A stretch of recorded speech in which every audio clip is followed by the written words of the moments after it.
pregunto yo si esta teoría de conspiración de Samuel Morse no se está cumpliendo en nuestros días.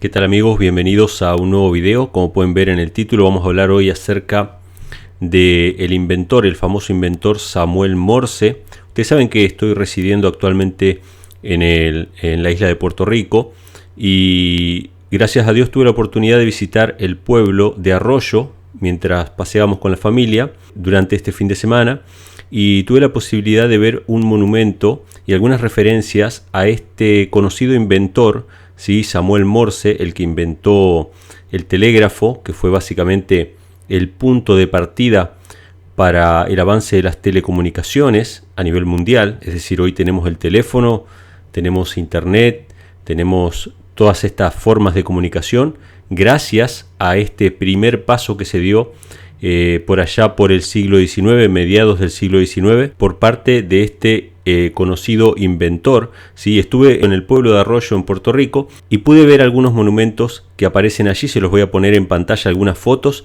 En la primera foto ustedes me van a ver ahí con un gran telégrafo de fondo. Sí, este es el invento de Samuel Morse. Era un aparato sencillo que transmitía una secuencia de líneas y de puntos, ¿sí? Digitales. Era simplemente interrumpir la corriente para que se generaran puntos y rayas, y estos puntos y rayas eran considerados un código que podía transmitir un mensaje completo, ¿sí? A la distancia. O sea que él fue realmente un innovador, realmente un visionario de las telecomunicaciones. Ahí pueden ver ese mural que está en la calle que lleva el nombre Samuel Morse, también en homenaje a este inventor, ¿sí? Y en la plaza principal o en la zona principal de la costa está este monumento que ustedes pueden ver también en pantalla, que tiene la cara de Samuel Morse. ¿Por qué todas estas referencias en el pueblo de Arroyo a este inventor? Porque él obviamente era norteamericano. Él inventó el telégrafo, o empezó a trabajar con el telégrafo por allá por los años 1830, pero recién en el año, y fíjense la fecha que importante, en el año 1844 pudo transmitir su primer mensaje en Estados Unidos. ¿Sí? Fue aprobado por el Congreso de los Estados Unidos instalar los telégrafos como medio de comunicación, y fue en el año 1844 que se dio el primer mensaje telegráfico que transmitía básicamente un texto bíblico, que se los voy a poner en pantalla. Y fue en este pueblo de Arroyo, acá en Puerto Rico, donde Samuel Morse vino y estuvo viviendo durante un tiempo mientras visitaba a su hija que vivía acá en Puerto Rico, a su hija y a su yerno, ¿sí? Y por eso es que hay placas conmemorativas en el pueblo de Arroyo hablando acerca de Samuel Morse. Ustedes pueden ver ahí el monumento con su cara, tiene algunas placas, ¿sí? Ahí me saqué algunas fotos, y en esas placas está la historia del telégrafo. Está la historia de la primera transmisión telegráfica en Estados Unidos, y también está la historia de su paso, del paso de Samuel Morse por Puerto Rico, por el pueblo de Arroyo. Ahí pueden ver también en las fotos la clave Morse, los puntos y las rayas representando cada una de las letras del alfabeto para poder formar los mensajes. Y fue en aquel momento en que Samuel Morse visitó Puerto Rico por los años 1850, ¿sí? A finales de los años 1850, que él hizo el primer tendido telegráfico en la isla, ¿sí? Fue el primero, fue simplemente para comunicar la hacienda donde vivía su yerno hasta los almacenes que estaban en el puerto, y poder agilizar las tareas que tenían en esa hacienda. Entonces, el primer telégrafo en Puerto Rico fue instalado directamente por el propio inventor Samuel Morse, ¿sí? Estas son algunas referencias interesantes, simplemente que como estoy viviendo acá me llaman la atención, y todo lo que tiene que ver con la historia, y sobre todo la historia relacionada con la religión, para mí es algo sumamente interesante.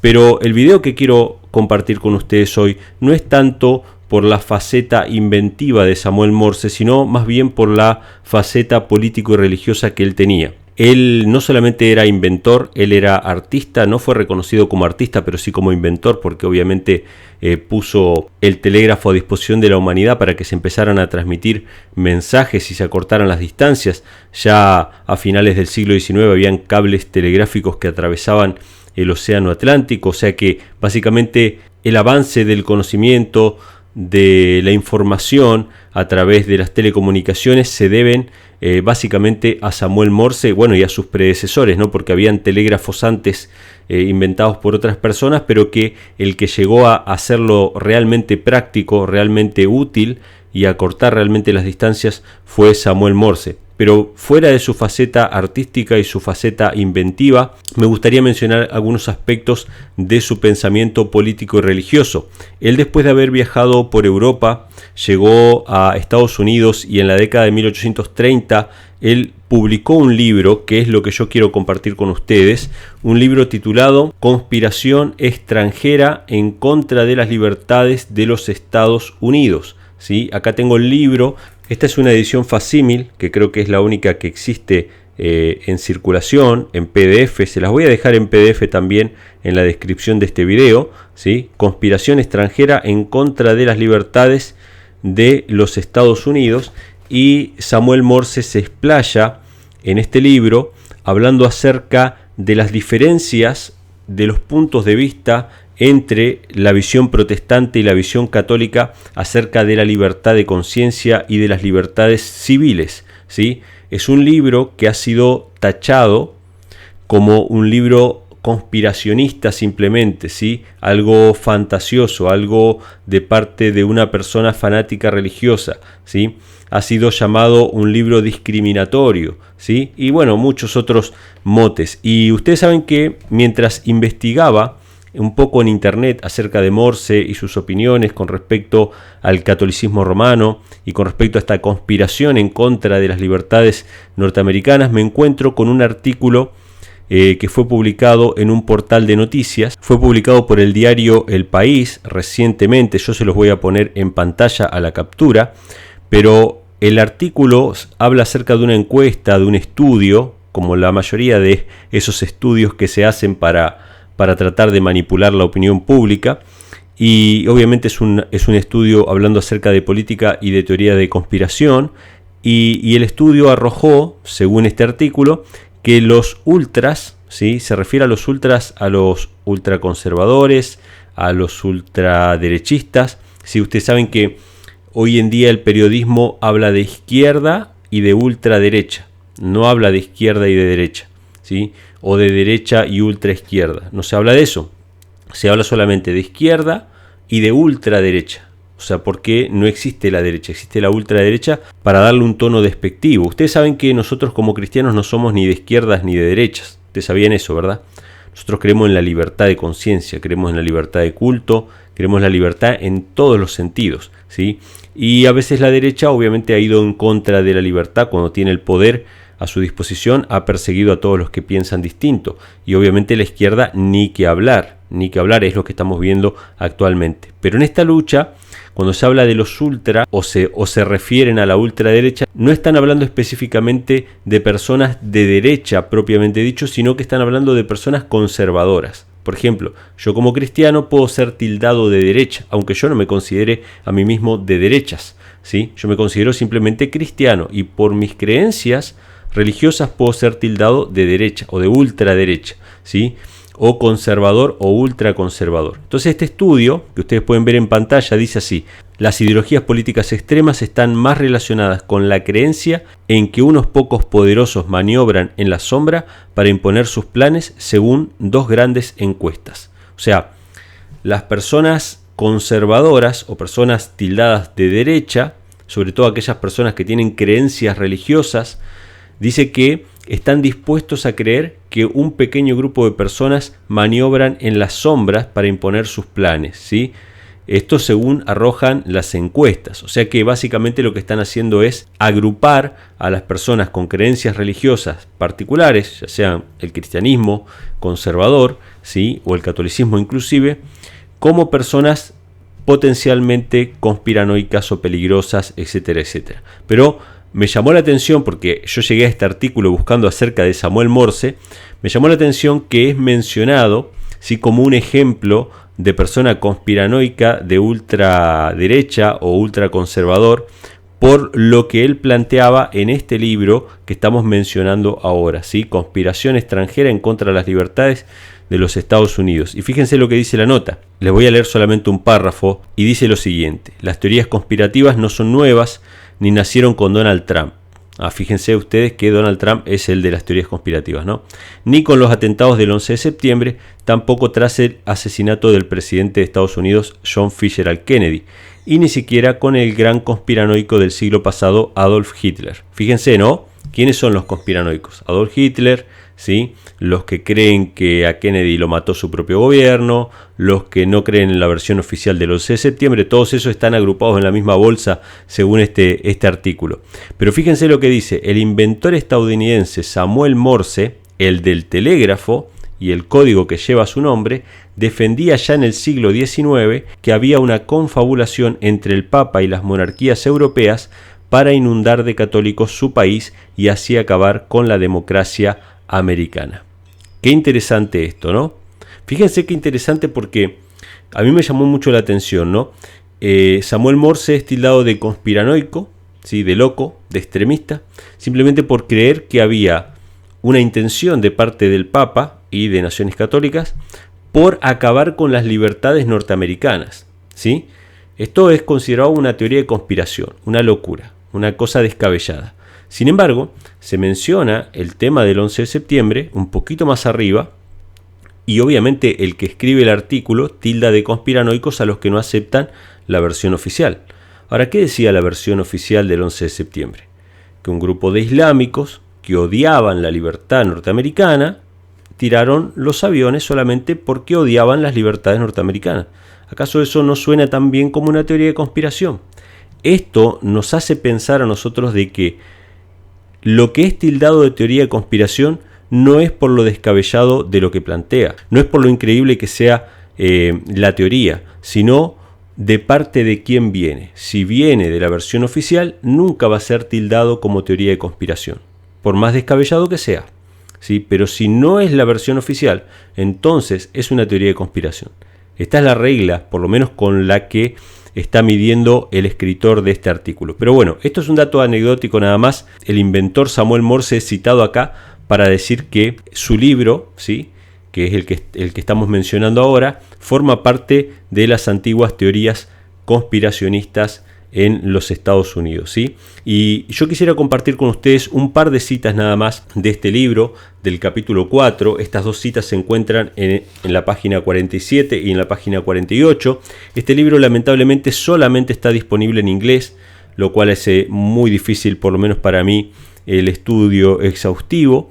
Pero yo se los voy a dejar de todas maneras al PDF en la descripción del video, porque sé que muchos de ustedes leen inglés y quizá algunos se anime a hacer un trabajo de traducción en algún momento. Yo por el momento no puedo hacerlo, es demasiado trabajoso para mí y ha sido bastante frustrante para mí en otros intentos de traducir no haber conseguido los objetivos, así que se lo dejamos a aquellas personas que estén dedicadas a eso, que lo quieran hacer de motu propio, lo pueden hacer. Pero yo les voy a dejar en la descripción del video el PDF para que lo puedan ver, lo puedan tener los que leen en inglés. Entonces, este libro, aparte de contrastar los puntos de vista católicos y protestantes, de cómo el poder católico está centralizado en el Vaticano, todas las iglesias católicas del mundo responden al Vaticano, hay un deseo constantemente de amasar poder y control. A través de los confesionarios se conocen obviamente los secretos de las personas poderosas y pueden ser extorsionadas y chantajeadas para servir al poder del Papa. Bueno, habla de muchísimas cosas en contraste, ¿no?, entre el catolicismo y el protestantismo. Habla de cómo las iglesias protestantes norteamericanas eligen a sus obispos o a sus pastores sin tener que consultar a las iglesias de Europa, ¿sí?, donde nacieron sus movimientos protestantes en Inglaterra o en Escocia. Habla acerca de este contraste y de cómo las libertades civiles y religiosas de Estados Unidos existen gracias al republicanismo y al protestantismo. Sin estas dos cosas se pierden las libertades conseguidas a costa de sangre durante tantos siglos, ¿sí? Hemos hablado muchas veces acá en este canal acerca de los principios de libertad de conciencia, de libertad religiosa, que sostiene los Estados Unidos hasta el día de hoy. Hasta el día de hoy todavía no ha sellado completamente su pacto con Roma, pero sabemos que eventualmente eso va a suceder. Y yo he citado muchas veces este libro, también El conflicto de los siglos, que habla exactamente lo mismo. Es un libro contemporáneo, prácticamente contemporáneo con este de Samuel Morse, ¿sí? Elena G. White como Samuel Morse dicen exactamente lo mismo acerca de que Estados Unidos corre riesgo de perder esas libertades si abraza los principios católicos, ¿sí? Estados Unidos es Estados Unidos porque era una nación sin papa y sin rey. Pero si esta nación vuelve a aceptar la autoridad papal, entonces va a dejar de ser la nación de la libertad de conciencia y de las libertades civiles. Así que yo voy a leer solamente 2 citas que están en este libro, de qué manera es que esta conspiración se está llevando a cabo para que Estados Unidos pierda sus libertades. Una de las cosas que se mencionan acá es la gran inmigración de personas católicas con ideales católicos para quitar el protestantismo como base de la nación norteamericana, pero sobre todas las cosas se habla acerca de una orden católica, de una orden religiosa católica, que es la que trabaja según Samuel Morse, no según yo, Emanuel Vallejos, según Samuel Morse, y coincide con lo que dice Elena G. White en El conflicto de los siglos, trabajan en las sombras para quitar a Estados Unidos las libertades y los principios protestantes que han mantenido estas libertades durante tanto tiempo. La primera cita aparece en la página 47 y dice así: ¿quiénes son estos agentes? ¿Quiénes son los que trabajan para llevar a cabo esta conspiración? Dice: son en su mayoría jesuitas, una orden eclesiástica proverbial a través del mundo por su astucia, su duplicidad y falta total de principios morales. Una orden tan hábil en todas las artes del engaño que incluso en los países católicos, como en la propia Italia, se hicieron intolerables y el pueblo mismo exigió su supresión. O sea, Samuel Morse dice que esta conspiración en contra de las libertades de Estados Unidos es llevada a cabo principalmente por una de las órdenes religiosas que es la más hábil, la que más se puede camuflar, la que más puede meterse en los diferentes puestos del Estado, que es la orden jesuita. Ahora, si ustedes van a este libro, El conflicto de los siglos, ¿sí?, de Elena G. White, van al capítulo que se llama La Reforma en Francia. La Reforma en Francia. Esto está en la página 249. Elena G. White hace una descripción idéntica a la que hace Samuel Morse acerca de la orden jesuita y dice que es por este medio que Roma extiende su poder. Dice que es una de las órdenes que menos principios morales tiene, que es la más hábil de todas, ¿sí?, y que ha llevado a las naciones a sucumbir ante la autoridad del Papa y tienen como único objetivo restablecer el poder papal. Obviamente es una orden fundada después de la Reforma Protestante y tiene un único objetivo, que es acabar con la Reforma Protestante, acabar con la libertad de conciencia, acabar con todo lo que se logró después de que la Biblia fue dada al pueblo. Te recuerden que cuando hablamos de una nación protestante que defiende los principios de libertad de conciencia, estamos hablando de una nación que pone la Biblia, ¿sí?, como fundamento de su gobierno, ¿sí?, los principios bíblicos del libre albedrío, de libertad de conciencia, de libertad de elección, de cómo Dios trata al ser humano, cómo Dios no obliga al ser humano a servirle o a seguirle, que la conciencia no puede ser forzada, que la fuerza no puede ser utilizada para convencer a las personas. Roma utilizó siempre la fuerza para convencer a las personas de aceptar su fe, ¿sí? O se convierten o se mueren, o se convierten o se van, ¿sí?, pero siempre fue la fuerza. Entonces, en los países protestantes donde se respeta la libertad de conciencia, estamos hablando no de que simplemente estén basados en los principios de Lutero o de Calvino o de Hus, sino que están basados en los principios bíblicos de libertad. Porque la Biblia es la que defiende la libertad de conciencia. La Biblia es la que limita la autoridad de los gobernantes. La Biblia es que pone al hombre en igualdad con el hombre. Y que por más que hayan hombres que ejerzan un trabajo de gobernar, esos hombres también tienen que dar cuenta a Dios, si hacen justicia o si admiten soborno, etcétera, etcétera. Es decir, la Biblia es el principio por el cual una nación puede llegar a disfrutar de la libertad y del progreso. Cuando se respeta la propiedad privada, el derecho a la libre expresión, el derecho a la libre circulación, todos esos derechos, esas libertades, derecho a la vida, a la propiedad, ¿sí?, a la libertad, todos esos derechos derivan de los principios bíblicos de libertad. Entonces, según dice Samuel Morse, los agentes que están trabajando en Estados Unidos para volver a Estados Unidos una nación católica son los jesuitas, ¿sí? La siguiente cita está en la página 48. ¿Acaso no es, de acuerdo con toda la experiencia de la política papal, que los jesuitas deben invadir poco a poco y perseverar hasta que hayan alcanzado la plenitud del poder? En la actualidad tienen un solo objetivo en este país que absorbe todos los demás, y este es hacerse populares.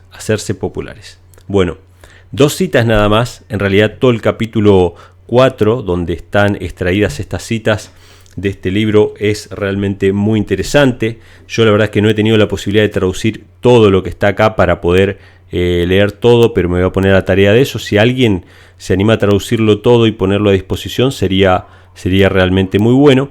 Pero en estas dos citas simplemente está diciendo exactamente lo mismo que decía Ellen G. White, que decían los pioneros adventistas que estaban predicando a favor de la libertad de conciencia y sabían perfectamente quién era el principal enemigo de la libertad de conciencia. Ahora, en esta última cita dice que el objetivo primordial de los jesuitas es hacerse populares. Pregunto yo si esta teoría de conspiración de Samuel Morse no se está cumpliendo en nuestros días. ¿Acaso no se está cumpliendo en nuestros días el quitar los principios protestantes de Estados Unidos, establecer principios católicos y popularizar el jesuitismo? ¿Acaso el presidente actual de los Estados Unidos no fue educado por jesuitas, como muchos de los funcionarios públicos y antiguos también presidentes de Estados Unidos fueron educados por universidades jesuitas? ¿Acaso el Papa Francisco no ha hecho del jesuitismo algo absolutamente popular? Evidentemente el acercamiento que existe hoy entre el Vaticano y Estados Unidos es mucho más estrecho del que ha habido jamás en la historia. No solamente porque Estados Unidos ha restablecido relaciones diplomáticas con el Vaticano, eso ya pasó hace mucho tiempo, sino porque hoy en el Vaticano hay un jesuita, por primera vez en la historia, y porque el presidente estadounidense también fue educado por jesuitas y admira el jesuitismo. Esto salió publicado, ni bien fue electo Joe Biden, se dijo específicamente que él tenía un confesor que era jesuita y que fue educado por jesuitas y que admiraba al Papa Francisco.